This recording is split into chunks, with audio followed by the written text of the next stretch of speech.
Alright, sup my friends, my name is Meap, and welcome to the creepiest, creepypasta reading you have ever seen, or heard, I guess. It's my first time doing this. Yeah, I'm I don't know. Sorry for coughing into the microphone, I'm trying to sound creepy.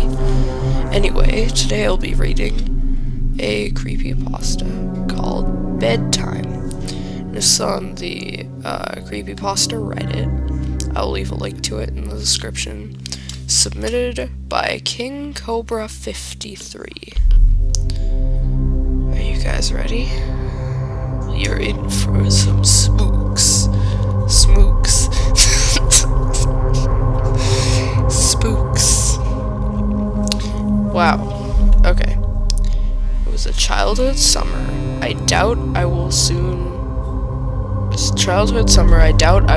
forget.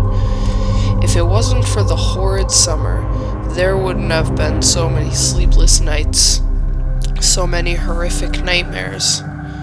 I suppose I would start from the beginning. I was 11. Sorry about that. I was 11. My birthday was near the end of spring, just a few weeks prior. School had been released for our vacation. Everyone was talking about their exciting summer plans. Others were busy making them with their friends almost immediately after the bell rang. I wanted to go home and sleep. However, on my way out to the door, my friend Brian stopped me and asked if I'd like to stay at his house the following Saturday. I got home and laid my backpack on the floor to the kitchen where my mother would be baking 99% of the time. I told her of Brian's invitation. She gave me one of those looks that said, "I don't know about that." So I did what any 11-year-old would do, beg and plead. After a few minutes of this, my mother finally gave in and told me I could. Granted, I behaved for the remainder of the week. I quickly did the math, being that the last day of school was on Tuesday. I decided I could be good for 4 days.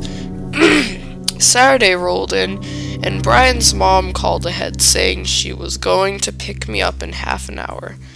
I've never been to this house before, so I didn't quite know what to expect.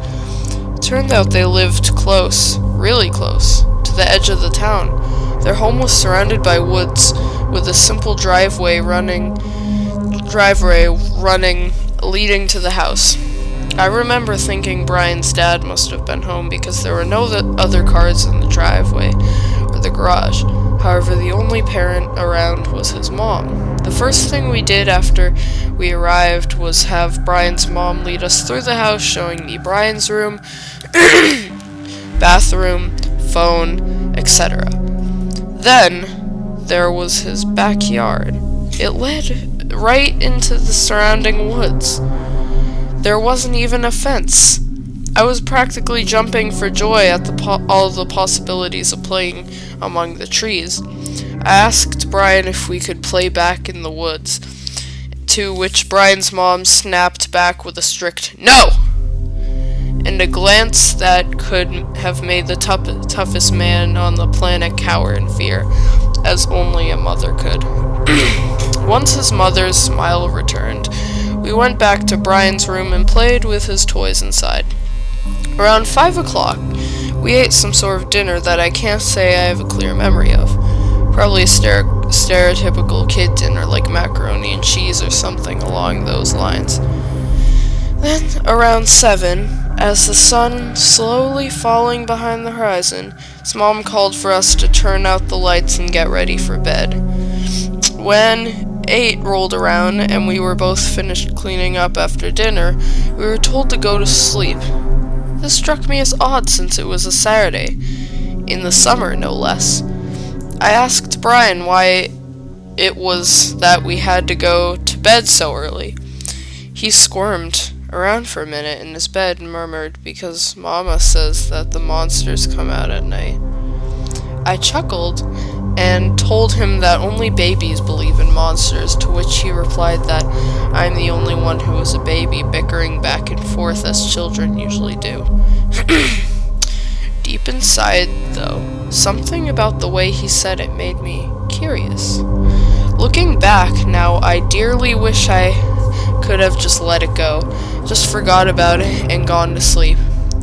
But I stayed up. Periodically, I would check his alarm clock. 8:05, then 8:15, then finally 8:48.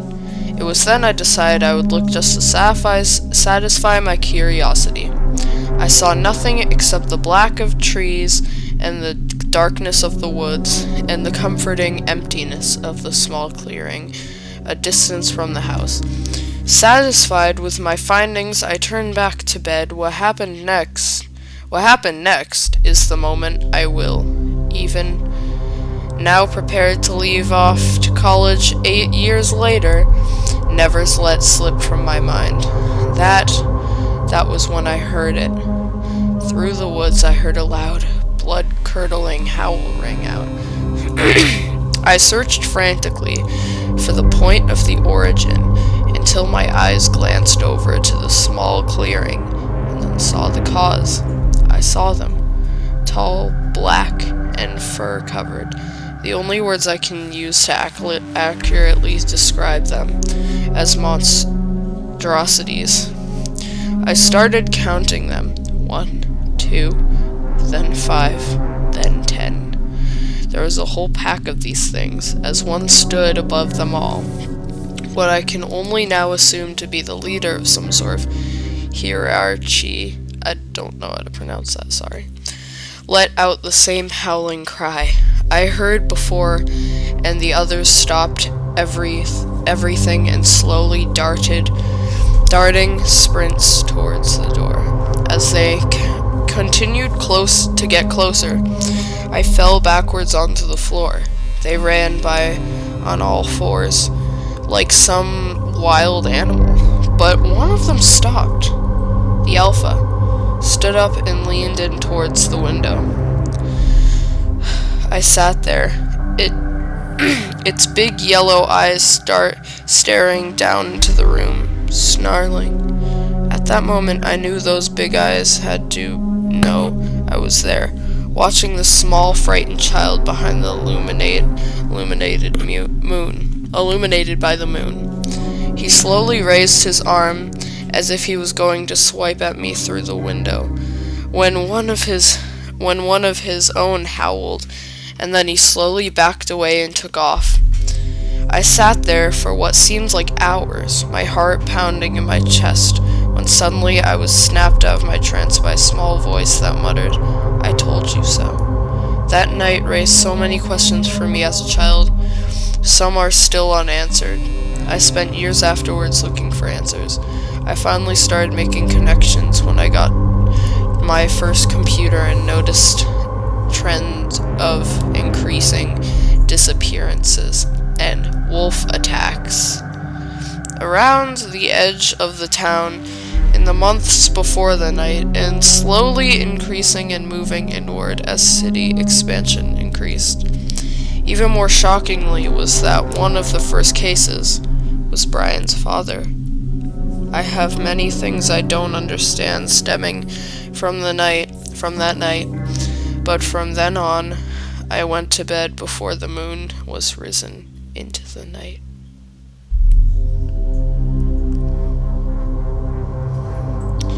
Anyway, I hope you guys enjoyed this. I might do more of these. If that story spooked you, leave a like. It's optional, but it's still, cool. And yeah, I will see you in the next time. I will see you.